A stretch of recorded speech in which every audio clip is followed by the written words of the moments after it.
اور جن لوگوں کو یہ اللہ کے سوا پکارتے ہیں وہ کوئی چیز بھی تو نہیں بنا سکتے بلکہ وہ خود بنائے جاتے ہیں. وہ تو مردہ ہیں بے جان، ان کو تو یہ بھی معلوم نہیں کہ اٹھائے کب جائیں گے. لوگو تمہارا معبود تو ایک ہی معبود ہے، سو جو لوگ آخرت پر ایمان نہیں رکھتے ان کے دل انکار کر رہے ہیں اور وہ سرکش ہو رہے ہیں.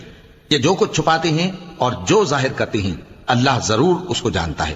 وہ سرکشوں کو ہرگز پسند نہیں کرتا. اور جب ان کافروں سے کہا جاتا ہے کہ تمہارے پروردگار نے کیا اتارا ہے تو کہتے ہیں پہلے لوگوں کی حکایتیں.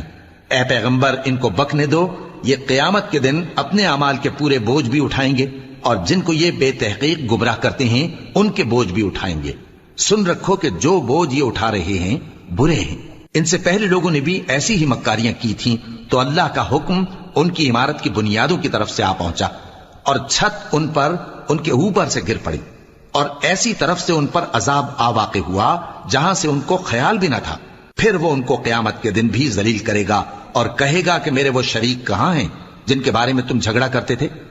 جن لوگوں کو علم دیا گیا تھا وہ کہیں گے کہ آج کافروں کی رسوائی اور برائی ہے. ان کا حال یہ ہے کہ جب فرشتے ان کی روحیں قبض کرنے لگتے ہیں جبکہ یہ اپنے ہی حق میں ظلم کرنے والے ہوتے ہیں تو مطیع و فرما بردار ہو جاتے ہیں اور کہتے ہیں کہ ہم کوئی برائی نہیں کرتے تھے.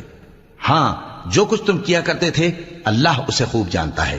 سو دوزخ کے دروازوں میں داخل ہو جاؤ، ہمیشہ اس میں رہو گے. اب تکبر کرنے والوں کا برا ٹھکانہ ہے. اور جب پرہیزگاروں سے پوچھا جاتا ہے کہ تمہارے پروردگار نے کیا نازل کیا ہے تو کہتے ہیں کہ بہترین کلام.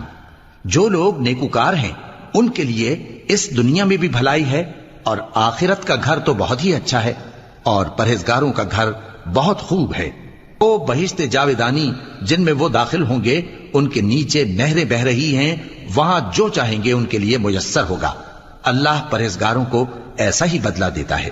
ان کی کیفیت یہ ہے کہ جب فرشتے ان کی جانیں نکالنے لگتے ہیں اور یہ کفر و شرک سے پاک ہوتے ہیں تو سلام علیکم کہتے ہیں اور کہتے ہیں کہ جو عمل تم کیا کرتے تھے ان کے بدلے میں بہشت میں داخل ہو جاؤ. کیا یہ کافر اس بات کے منتظر ہیں کہ فرشتے ان کے پاس جان نکالنے آئیں یا تمہارے پروردگار کا حکم عذاب آ پہنچے؟ اسی طرح ان لوگوں نے کیا تھا جو ان سے پہلے تھے اور اللہ نے ان پر ظلم نہیں کیا بلکہ وہ خود اپنے آپ پر ظلم کرتے تھے. تو ان کو ان کے اعمال کے برے بدلے ملے اور جس چیز کے ساتھ وہ ٹھٹھے کیا کرتے تھے اس نے ان کو ہر طرف سے گھیر لیا. اور مشرک کہتے ہیں کہ اگر اللہ چاہتا تو نہ ہم ہی اس کے سوا کسی چیز کو پوجتے اور نہ ہمارے بڑے ہی پوجتے اور نہ اس کے فرمان کے بغیر ہم کسی چیز کو حرام ٹھہراتے.